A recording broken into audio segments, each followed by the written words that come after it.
My name is Evelyn Ross. I am 76 years old, and I have lived long enough to see whole generations rise and fall, fortunes built and lost. But no matter how many decades pass, there is one day I can still feel in my bones, the day my father locked me in the shed. It was summer in Kentucky, but the shed was not warm. The air inside was damp and smelled of mildew and rusted tools. A thin shaft of sunlight cut through a crack in the wall, but it didn't reach the floor. Dust floated in the air, stirred by my shallow breaths. I had been dragged there by my father's calloused hand. "You think you can talk back to me, Evelyn?" he snapped, his grip iron around my wrist. "You'll learn your place." My feet stumbled over the uneven boards of the porch as he hauled me toward the back lot. My cousins trailed behind, smirking, whispering to one another like jackals circling their prey. "Maybe she'll eat the spiders," one of them sneered. "Better than feeding her," another laughed. Their voices stung worse than the bruising grip on my arm. The shed door creaked as my father shoved it open. Inside was nothing but broken tools, a pile of splintered lumber, and a dirt floor littered with nails. My stomach twisted at the smell of oil and mold. "You'll stay here until you remember how to show respect," my father growled. His voice was low, steady, the kind of steady that told you there was no point in begging.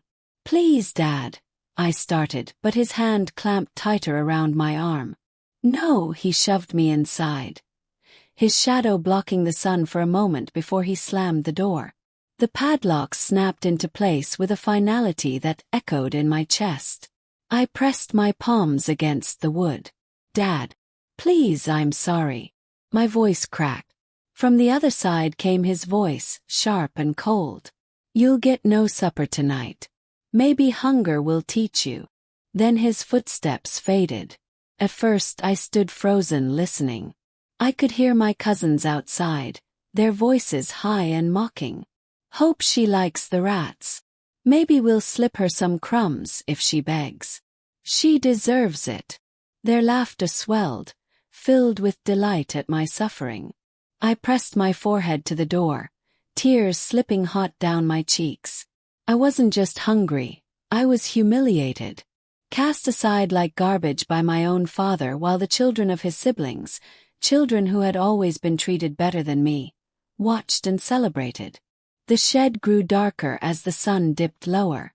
The air turned cool, heavy with dampness. My stomach growled, twisting painfully. I curled up in the corner on the dirt, wrapping my arms around my knees. Time dragged. Every sound sharpened. The skitter of something small in the shadows, the drip of water from the roof, the distant echo of laughter from the house. My throat ached from calling out, but no one came. It was then, in that stillness, that the truth pressed down on me heavier than hunger. My father was never going to love me. Not the way he praised my cousins, not the way he bragged about their accomplishments, not the way he smiled at their smallest victories. For me, there would only ever be disappointment, disapproval, and punishment.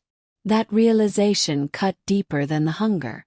When the night fell and the shed sank into pitch black, I lay awake, my teeth chattering despite the warm summer air outside. The dirt clung to my skin.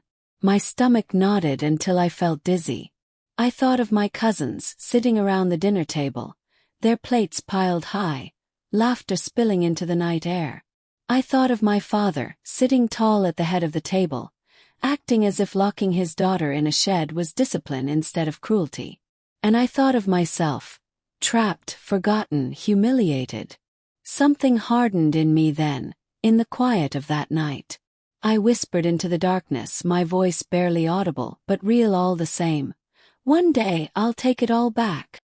My stomach growled in reply, but I didn't cry anymore. I stared into the black, letting the fury warm me where food couldn't. Because if my father thought hunger would break me, he was wrong. Hunger lit a fire instead. Hang on, before I tell you what happened next, make sure you've subscribed and left your thoughts in the comments. This part gets intense. People say betrayal comes like a lightning bolt. Sudden, shocking, blinding. But the truth is, betrayal is usually planted early, watered slowly, until it grows into something impossible to ignore. By the time my father shoved me into that shed, the ground had already been split wide open by years of cracks in our family. My earliest memory of my father, Harold Ross, is of him standing tall on the porch, his shadow stretching across the yard as he called for me. I was no more than 4 years old, barefoot, my hands sticky with blackberry juice I had picked from the bushes behind the house. He looked down at me with a scowl and said, "You're a mess, Evelyn. No man will ever want a girl who looks like that." I didn't know then what those words meant, but I knew how they made me feel small. He was a man built on pride. Pride in his name. Pride in his land. Pride in the Ross family line, which he said had been strong farmers for generations.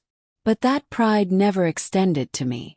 I was his only child, but I might as well have been invisible whenever my cousins were around. The cousins. They were the children of his siblings, boys and girls raised with the same old Ross blood, as he liked to say. But where I was treated as a burden, they were paraded like trophies.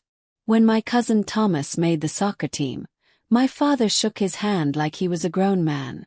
When my cousin Lydia recited a poem at school, he clapped so hard his palms turned red. When I brought home a ribbon from a spelling bee, he barely looked at it before muttering, "Words won't put food on the table." It wasn't that I failed him. It was that I wasn't the child he wanted. I longed for even the smallest scraps of his approval. I would rise early to sweep the porch, scrub the dishes until they squeaked, study by candlelight long after the others had gone to bed. Sometimes he would glance at me and nod as if to say, "Good." But a nod was not love. And love was what I wanted. The cousins knew it too. They saw the way I strained for his attention, and they used it against me. "Daddy's girl," they would tease, laughter curling around the words like smoke. More like nobody's girl. They were cruel in the way children can be cruel, but what made it worse was that my father never stopped them. Sometimes he even smirked, as if their insults were clever. I remember one Thanksgiving in particular. The whole family crowded around the long oak table, the air thick with the smell of roasted turkey and gravy. I had spent the morning peeling potatoes, basting the bird, setting the table just right. I wanted to impress him. When we finally sat down, I waited for him to say something, anything about my efforts. Instead, he turned to Thomas and said, "You'll make a fine man one day. Strong like your father." The cousins laughed, and one of them whispered just loud enough for me to hear, "Strong enough to keep Evelyn in line." Heat flushed my cheeks. I looked to my father, hoping for correction, for defense. But he only carved the turkey, his lips twitching as though he found it amusing. That was the night I realized silence can wound as deeply as words. The cracks deepened with every passing year. If I tried to join their games, I was shoved aside. If I spoke up at the dinner table, I was told to hush. When I stumbled, they laughed. When I succeeded, they minimized. And always my father stood by. Sometimes late at night I would lie awake and wonder if I had done something wrong. Maybe if I had been prettier, stronger, smarter. Maybe then he would have seen me. Maybe then the cousins wouldn't have laughed. But deep down I think I knew the truth. I wasn't invisible. I was unwanted. It showed in little ways. The way he bragged about the Ross name but never included me in it. The way he spoke of inheritance and legacy as though I weren't in the room. The way he set the cousins above me, praising them as if they were his own children, while treating me as a servant. And then there was the punishment. My father believed in discipline the way a preacher believes in scripture. If I spilled water, it was the strap. If I came home late, it was the switch. If I dared to speak out of turn, it was hours on my knees in the corner. But nothing compared to the shed. The shed was reserved for what he called serious lessons. Cold, damp, empty. Block type. It wasn't just about hunger or discomfort. It was about power. He wanted me to know he could strip everything away. Food, warmth, light, and leave me with nothing but myself. And when he finally dragged me there that summer day, with my cousins trailing behind and laughing at my tears, it wasn't a sudden betrayal. It was the harvest of every seed he had planted for years. The cracks had finally collapsed. That night, as I sat in the dark, stomach aching, tears dried on my cheeks, I thought of every time he had chosen them over me. Every word he had dismissed. Every silence that had cut deeper than shouting.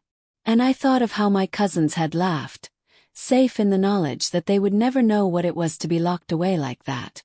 Their laughter rang in my ears long after it stopped. It became the sound of my vow. Because if my father thought he could bury me in darkness forever, he was wrong. I would find the light again. And when I did, I would make sure they all saw it. Before we move on, take a second to hit subscribe and drop a comment. I'd love to hear what you think so far. The shed was not just a place to store tools. For me, it became a place to store pain. The night my father locked me inside, I thought maybe it would be only a few hours. A cruel gesture, yes, but temporary. But when the minutes stretched into hours, and the hours into a full night, I understood. This wasn't punishment. This was abandonment. The floor was dirt, uneven and damp.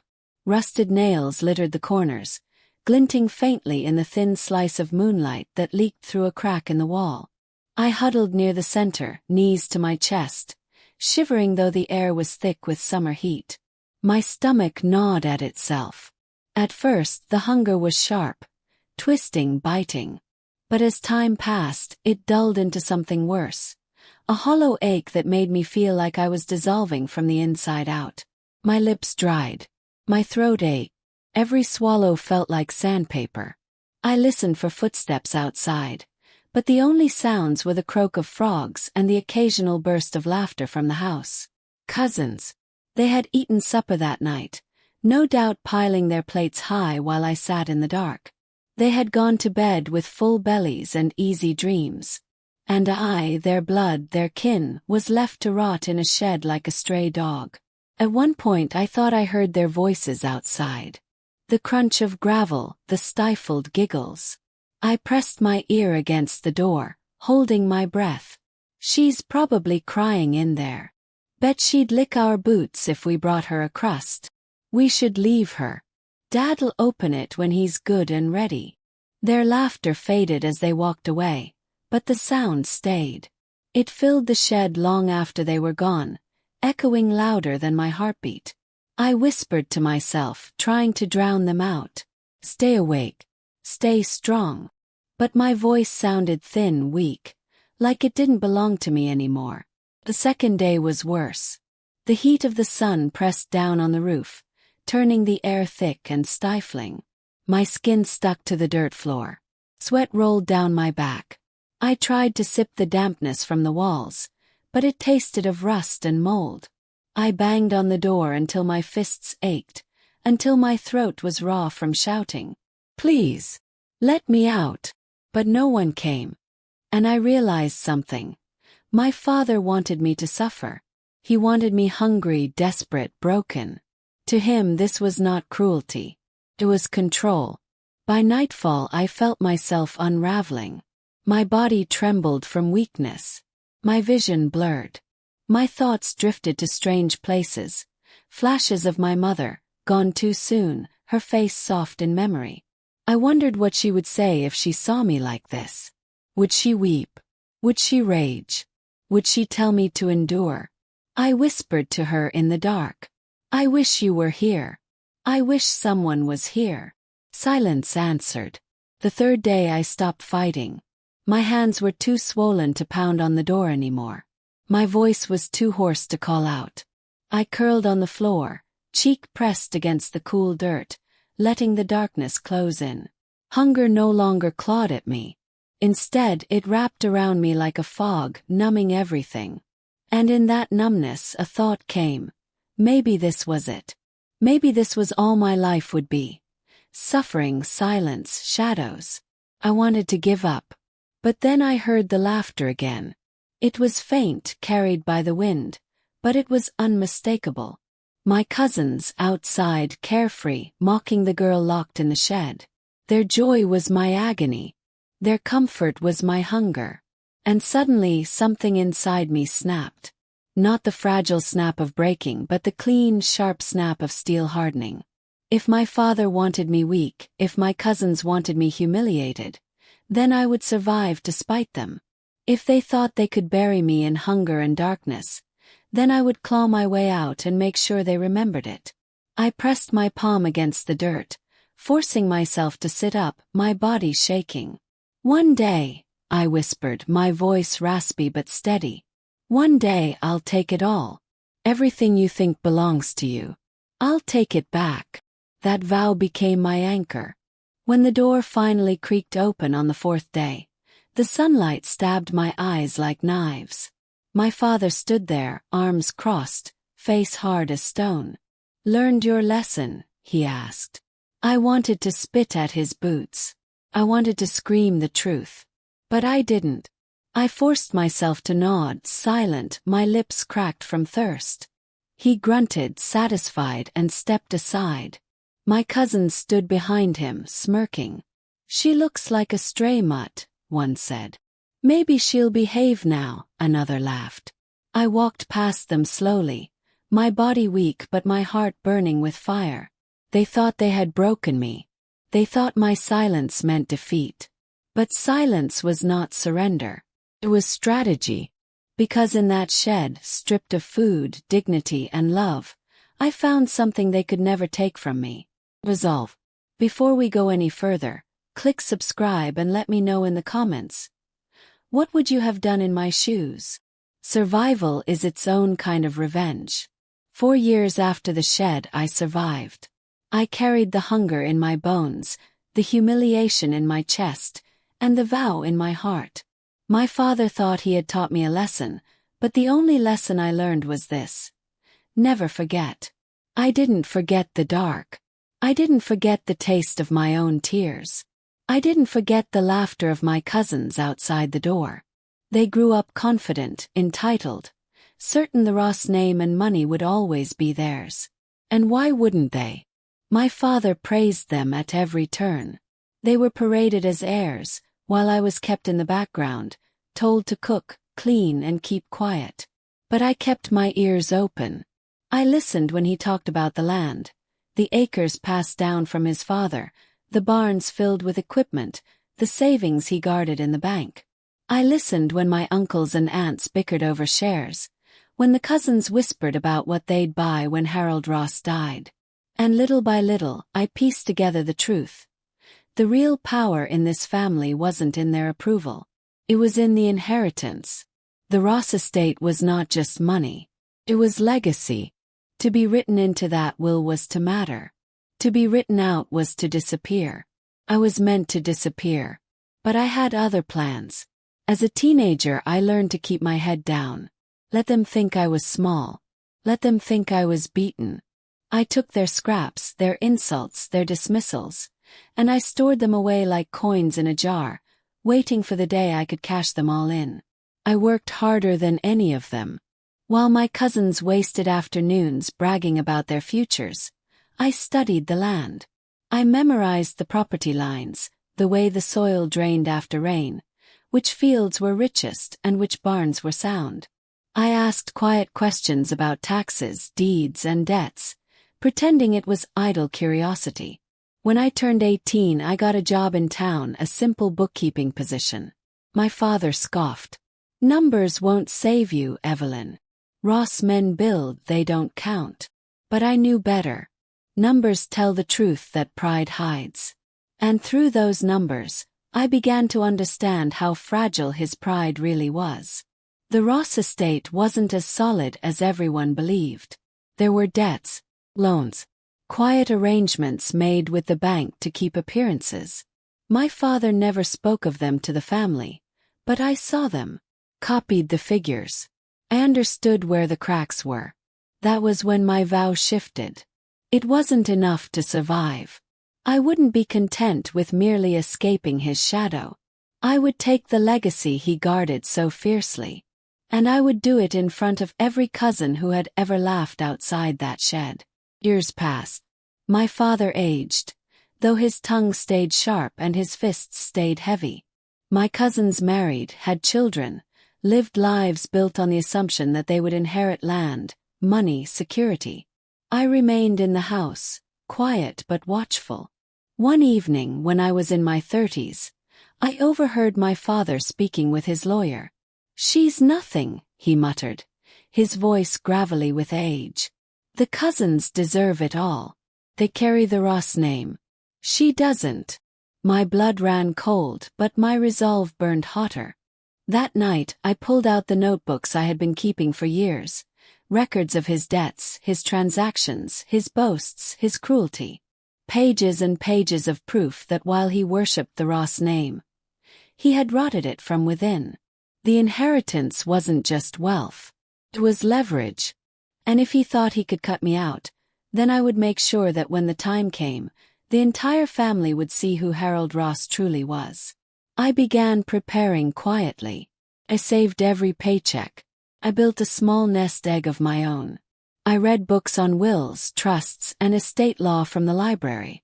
I befriended people who understood the system, clerks, lawyers, bankers.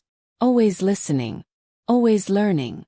By the time I was in my 40s, I knew more about the Ross estate than any of my cousins. I knew its value. I knew its weaknesses. And most importantly, I knew how to make my case when the time came. Then one autumn evening my father collapsed on the porch. The man who had once dragged me by the wrist, who had locked me in darkness without food, was reduced to shallow breaths and a pale face. As they carried him inside, I stood in the doorway, watching. For the first time I did not feel small. I did not feel afraid. Felt ready. When he finally passed, the family gathered like vultures circling a carcass. The cousins whispered, already dividing land in their minds. "This barn will be mine. That field belongs to me. We'll sell the rest and split the cash." They didn't even look at me. But that was their mistake. Because I had spent a lifetime preparing for this moment. And when the lawyer's office called us together for the reading of the will, I knew. The day I had waited for since the shed was finally here. The day I would take everything back. Real quick, subscribe and share your thoughts below before we get to the part that still makes my heart race. The lawyer's office sat on the second floor over a hardware store. All wood trim and dust in the morning light. Certificates lined the walls. The waiting room smelled like old paper and lemon cleaner. My cousins filled the chairs, clean shirts and smug smiles, whispering about which field they would sell first, which barn they would tear down, which checks they would cash by Friday. I took the seat by the window. I rested my hands on a plain black folder. Inside were years of notes, copies, and numbers that had kept me steady when nothing else did. The door to the conference room opened and Mr. Carver waved us in. He was a careful man, the sort who measured twice before speaking once. We filed past him to the long table. I chose the chair at the far end, close to the stack of ledgers and the brass lamp. Thomas grinned across at me like he was humoring a child who had wandered into the wrong room. Mr. Carver cleared his throat. "Thank you for being here. Today we will read the last will and testament of Harold Ross and discuss any outstanding matters of the estate." He began. The words came in his steady voice. All the old phrases about sound mind and proper witnesses. Then the bequest. "To my nephews and nieces, I leave shares in the Ross acreage, to be divided by parcel as attached. To my daughter, Evelyn, I leave personal effects listed in Schedule B." Thomas smirked. Lydia's mouth twitched with a smile she tried to hide. One of the younger cousins sat forward, eyes bright. Schedule B, I knew without looking, was a short list. Clock that never kept time. A cracked bowl my grandmother once used. The Bible my father opened for show. Mr. Carver folded the last page and set it on the table. There was a small swell of breath around the room, the sound of people getting what they expected. He held up a hand before they could speak. Before any distribution, however, the estate must satisfy secured debts and obligations. Those take priority. The smiles thinned. He pulled a second file from his briefcase. Your uncle took out a series of loans using the land as collateral. The primary note and deed of trust was sold by First Farmers Bank last year to a private party. The note is now due. Payment in full is required before any parcels can pass as gifts. Thomas leaned back easy again. Which one of us bought it, then? We can settle that among family. Mr. Carver looked down at his paper. The holder of the note is a company called Black Creek Ledger LLC. Never heard of it, someone muttered. Lydia rolled her eyes. Some outsider. Mr. Carver turned to me. Ms. Ross, as managing member of Black Creek Ledger LLC, do you wish to speak to your position before we proceed? Thomas laughed. You must be kidding. I opened my folder. Inside, neat as fence posts, were copies of the assignment of the note, the recorded deed of trust, and the bank's letter of sale. I slid them across the table. Mr. Carver placed his finger at the signature line and read quietly for a moment, then nodded. I spoke without raising my voice. Years ago, when the fields looked green from the road but red on paper, the bank wrapped a ribbon around your uncle's pride and called it a loan. I bought that loan. I have since carried every installment due, and I have the right to call the balance now. Lydia's chair scraped. You cannot do that. This land is ours. It always has been. No, I said, still calm. It was pledged. He hid the cracks because the Ross name meant more to him than the truth. This is the truth. Thomas jabbed a finger at Mr. Carver. Show the will again. Mr. Carver did not move. The will cannot give away what the estate does not own free and clear. Secured debts must be satisfied first. That is the law. The room started to hum with protest. I let it ride for a few seconds, then lifted a second stack from my folder. The pages were not numbers.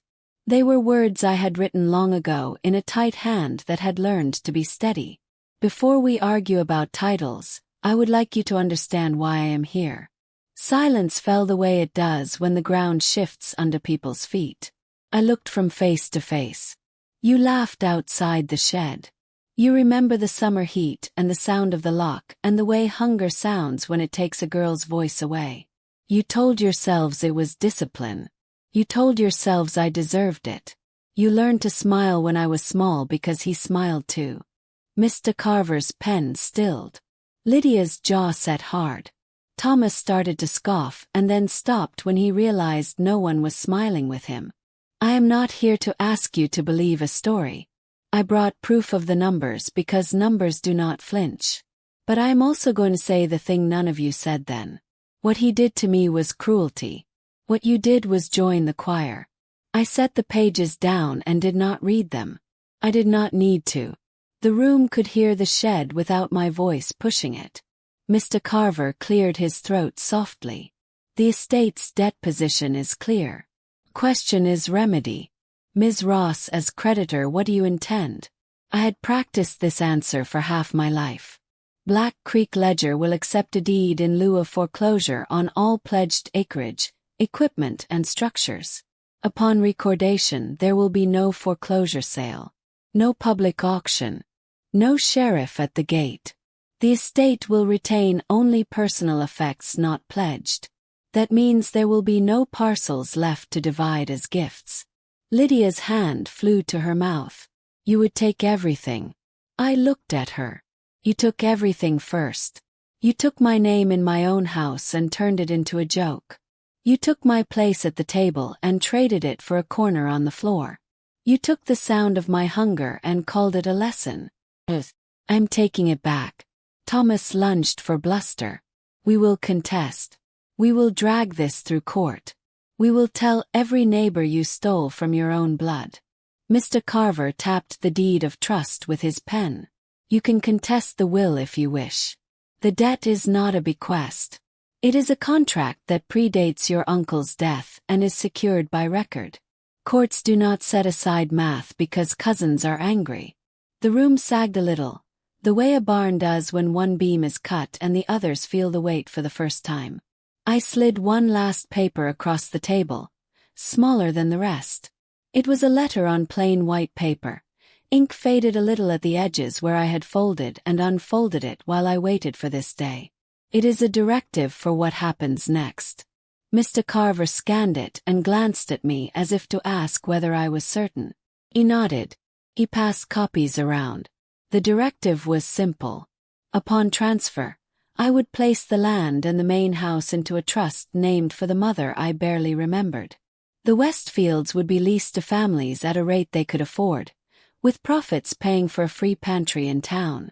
The second barn would become a repair shop where anyone could bring a broken thing and learn how to fix it. The third would store seed and tools for those who had only hands. The house would keep one room with its door open and a light on every night for any girl who needed to see what safety looked like.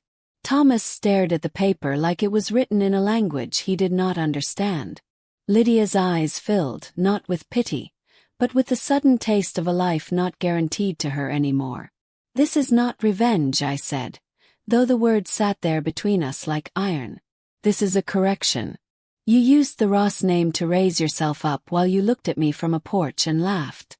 From now on, the name pays a debt." Mr. Carver slid a stack of prepared deeds across the table for signatures. He asked who would sign on behalf of the estate. No one moved. Finally, an aunt who had never laughed loud but had never spoken either reached for the pen with a shaking hand. Her voice was small. "Do we have a choice?" "You always had a choice," I said quietly.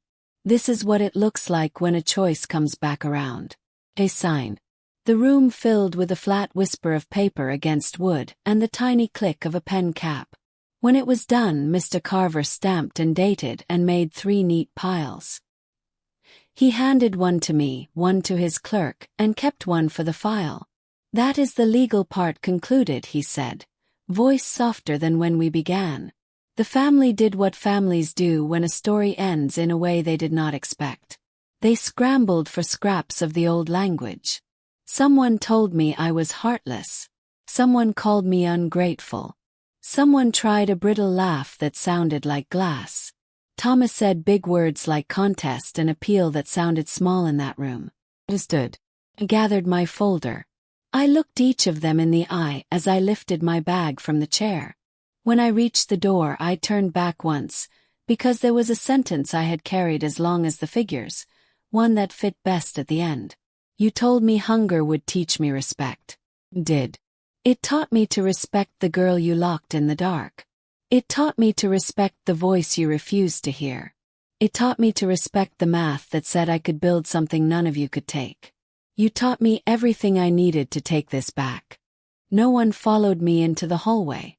The hardware store below clanged with a simple sound that felt like the world turning toward ordinary.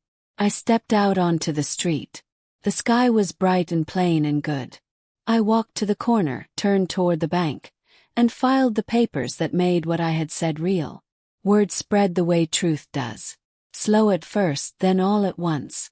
Neighbors asked questions they should have asked years ago. Some cousins stopped calling. Others called only to argue with the wind.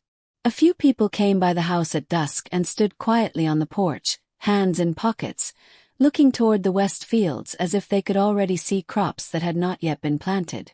We opened the pantry before the first lease was signed. It fit in the old summer kitchen behind the house. Shelves built from reclaimed boards. Canned goods stacked in simple rows. No forms. No conditions. Take what you need. Leave what you can. A girl came by one afternoon and lingered just inside the door with a bag half full and eyes unsure. I showed her the room with the bed made tight and the lamp left on. She sat on the edge, hands in her lap, and breathed like light was a new language. I did not ask for her story. I did not need to. The house understood. Months later, I walked the boundary at sunset and touched the fence posts the way people touch the backs of pews when they pass. I told the field what had happened in the office, the way people tell an old tree their news. The land held the words the way land does, without judgment. Sometimes I still hear the lock from that summer, the click of it, the little sigh of wood against wood. It does not close around me anymore. It opens the door ahead. Thomas and Lydia tried once to gather the family and stir old pride back to a boil. Pride does not cook as well when there is light in the kitchen. They lost interest. People find new stories when the old ones stop feeding them. Mr. Carver brought me one last envelope that winter, a neat packet with stamped copies of everything we had done. He set it on the table and said, "I do not often get to see paper fix what paper broke. Thank you for letting me watch." I laughed a small laugh that belonged to me. Paper did not do it. Hunger did. And the way a girl decides not to live in a room someone else chooses. On the first spring planting, I pressed my palm to the dirt and felt it push back, strong and sure. I thought of the child in the shed promising the dark that she would not disappear. I told her we made it. I told her she had been right to wait. I told her she could open her hands now. People ask sometimes if it felt good to take their inheritance. The honest answer is simple. It felt like putting a stone back where it belongs so the wall will stand. It felt like paying a bill the whole town had been carrying. My father taught me that hunger was a lesson. He was right. He just did not understand what I would learn. He locked me away so I would forget who I was. I remembered. He starved me so I would bend. Understood. My cousins laughed so I would shrink. Grew. In the end, I did not take their inheritance to punish them. I took it to keep a promise. The one I made to myself in the dark when no one else could hear. One day I will take it all back. I did. They locked me away to make me small. They laughed to make me disappear. But every hunger pang, every laugh outside that shed became fuel. The day of the will reading, I didn't just take back land and money. Took back my voice. Took back my worth. And I showed them that the girl they starved had grown into a woman they could never break. If this story moved you, subscribe to the channel. Share these stories so more voices are heard. Because silence builds prisons, but truth breaks them wide open.